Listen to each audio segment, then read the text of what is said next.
Salut à tous et bienvenue dans cette vidéo, et donc là dans cette vidéo j'ai envie de vous parler d'un truc, c'est la 3G, la mauvaise réception que l'on a de temps en temps avec la 3G tout simplement en France. Alors je sais qu'il y a pas mal de gens qui s'étranglent là sûrement devant leur écran en train de se dire de temps en temps, bah oui, bien entendu, hein, oulalalala, la 3G, ça déconne tout le temps.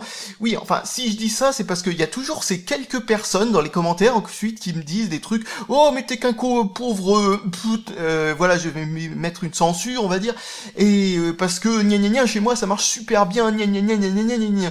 Alors, je sais pas où ces gens habitent, peut-être sur la Lune, je ne sais pas, etc., etc., mais moi, pour ma part, la 3G n'a jamais bien fonctionné, et avant, j'étais chez Orange, maintenant, je suis chez Free, et c'est exactement pareil. Je veux dire, il n'y a pas de bruit, comment dire, on pourrait appeler ça une sorte de bridage que Orange ferait si on est sur les réseaux d'Orange et que l'on est chez Free. Alors, j'ai jamais testé chez Bouygues et chez SFR, mais on m'a dit que c'était exactement le même topo, ça déconne en permanence, enfin bon, voilà, quoi.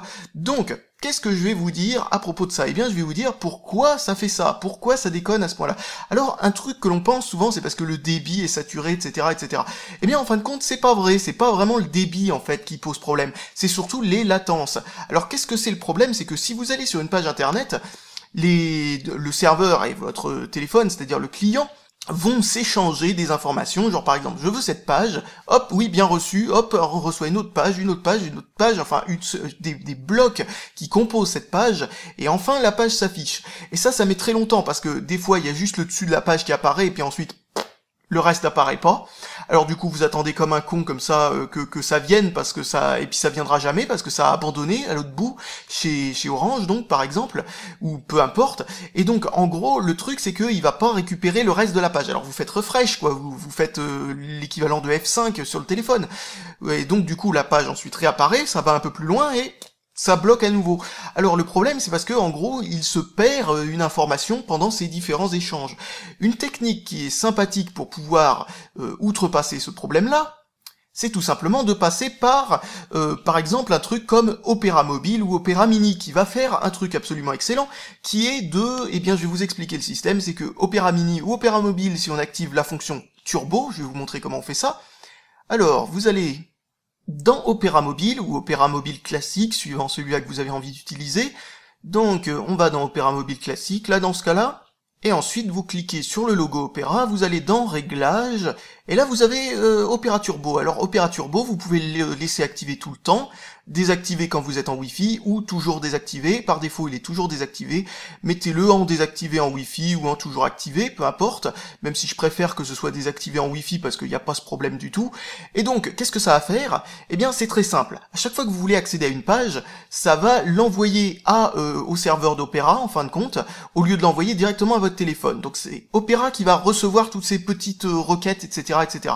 Donc, ces petites requêtes, ensuite, vont être compressées dans un seul fichier. Ce fichier va vous être envoyé, donc une seule requête au lieu de je sais pas combien, et ensuite va être décompressé par votre téléphone pour afficher la page. Opera Mini, donc la version miniature d'Opera, fait exactement la même chose, sauf que la page a été traitée par les serveurs d'Opera avant de vous arriver. Alors qu'avec Opera Mobile, il vous envoie juste un paquet .zip, entre guillemets, hein, c'est un peu le même genre d'idée, mais c'est pas exactement ça, qui contiendra la page. Donc en gros, l'idée c'est que au lieu que ça va ramer je sais pas combien de fois, vous allez sur votre site, sur le site internet que vous avez envie, et en gros, ça va vous le faire apparaître beaucoup plus rapidement, alors que vous êtes dans une connexion 3G toute pourrie. Si je fais cette vidéo aujourd'hui, c'est parce qu'aujourd'hui, il y a un orage. Et ce qui est bien avec les orages, c'est que ça a tendance à faire ralentir la 3G considérablement. Donc, au final, comme vous pouvez le constater, ça fonctionne tout à fait convenablement. Alors, bon, bien entendu, la requête peut se perdre, la requête initiale malgré tout, mais là, quand vous faites un rafraîchissement, en gros, eh bien, ça va pas faire un millier de requêtes à nouveau, donc ça a beaucoup plus de chances d'arriver. Si vous utilisez à la place le navigateur classique, on va voir si ça le fait, mais habituellement, ça le fait quand on fait ce genre de truc, eh bien voilà, habituellement, ça bloque ici pendant je sais pas combien de temps, ou ça bloque complètement. Vous avez vu, la différence de vitesse pour le charger est vraiment, vraiment considérable. Et vous voyez que mon réseau a décidé de faire n'importe quoi. Alors ce que vous faites, c'est que vous cliquez sur rafraîchir, et ça a des chances de refaire exactement la même chose.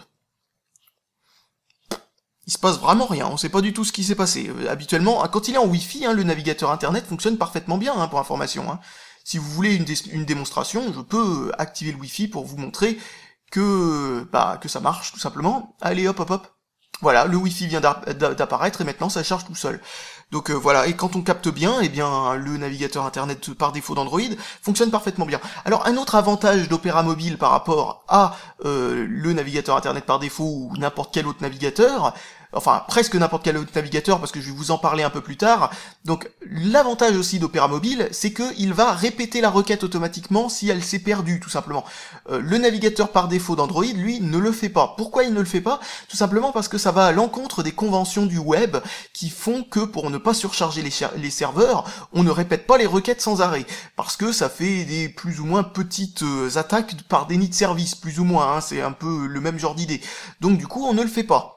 Et donc le navigateur internet par défaut d'Android, lui, respecte cette règle. Mais Opera Mobile, dès que vous activez Opera Turbo, vu que ce sont leurs propres serveurs à eux, et que en gros ils sont prêts à donc faire avec cette petite surcharge de débit en gros qui devront enfin de requêtes qui devront être traitées, etc.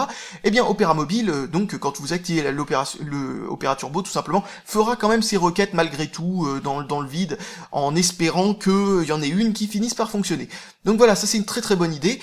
Donc les alternatives, il y a Google Chrome qui propose une alternative du même style, qui compresse les données là aussi et qui utilise les serveurs de Chrome tout simplement. Alors ça fonctionne presque aussi bien, mais pas forcément totalement aussi bien. Ça fonctionne quand même mieux sur Opera. Faut dire que c'est une fonction qui est là sur Opera depuis je sais pas combien de temps.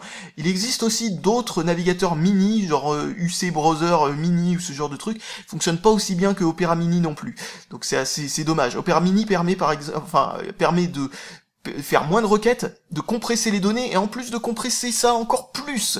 Donc du coup, ça c'est très bon quand le débit est mauvais. Mais il faut savoir un truc, c'est que comme je le disais, en 3G, c'est rarement le débit qui est problématique en fait. C'est les latences. Donc parce que j'ai pu essayer, si vous faites un transfert de gros fichiers en 3G, il se peut que des fois vous ayez des débits de 400 kO par seconde sans aucun problème. Malgré tout, les latences sont tellement mauvaises, vous pouvez pas avec le navigateur internet d'Android par défaut atteindre ne serait-ce que Google. Donc vous voyez un petit peu l'idée quoi, c'est pas vraiment les débits le problème, c'est vraiment les latences. Donc c'est pour ça que Opera Mobile, enfin avec Opera Turbo, permet comme ça de passer outre cette limitation des latences, vu que il y aura qu'une seule latence à attendre. Requête, réception. C'est bon, c'est fait. Ça se télécharge en gros comme un gros fichier. Alors que si, comme je vous l'ai dit, pour vous répéter un petit peu le fonctionnement, si vous utilisez le navigateur internet d'Android par défaut, vous n'avez pas activé la fonction Opera Turbo dans Opera, eh bien ça fera une requête, on réceptionne une petite image, une autre requête, on réceptionne une autre petite image, et la page se complète petit à petit, comme ça, requête par requête. Donc c'est beaucoup moins optimisé, c'est beaucoup moins optimal, et ça pose d'énormes problèmes, donc du coup, et au bout d'un moment, une des requêtes va finir par rater tout simplement et faire échouer tout le processus. Donc voilà un petit peu l'idée. Donc je pense que j'ai plus rien de spécial à dire là-dessus. Ah oui, si, un dernier truc. Une autre alternative, c'est un truc qui s'appelle Onavo. Alors qu'est-ce que c'est Onavo? C'est un VPN, c'est-à-dire ça fonctionne un peu de la même façon que Opera Mobile quand on active Opera Turbo, sauf à une exception près. Ça fonctionne avec tous les programmes et non pas qu'un seul programme, c'est-à-dire c'est pas seulement au sein de Opera Mobile que ça fonctionnera avec tous les autres programmes, genre le navigateur internet par défaut d'Android, ce genre de truc, ça fonctionnera peut-être pas aussi bien non plus que Opera Turbo, bien entendu, dans Opera Mobile. Mais c'est utile pour, par exemple, que des trucs comme les pubs dans les jeux gratuits ou ce genre de trucs apparaissent plus vite, ou ce genre de choses. Enfin bon, bref, pour que ce soit plus global en fin de compte. Et donc ce truc-là, par contre, ne fonctionne qu'à partir d'Android 4.0. Et ça, comme je l'ai dit encore une fois, ça doit pas être aussi optimal qu'Opera Turbo non plus. Mais si vous voulez ce genre de fonctionnalité appliquée à tous les programmes à la fois sans avoir besoin de se poser de questions, donc Onavo a l'air d'être une bonne idée. Donc voilà, je pense que j'ai plus rien de spécial à vous dire à propos de ça, et donc j'ai plus qu'à vous dire salut à tous, et à la prochaine, et pensez à cette astuce-là si un jour vous avez quelques petits problèmes de 3G.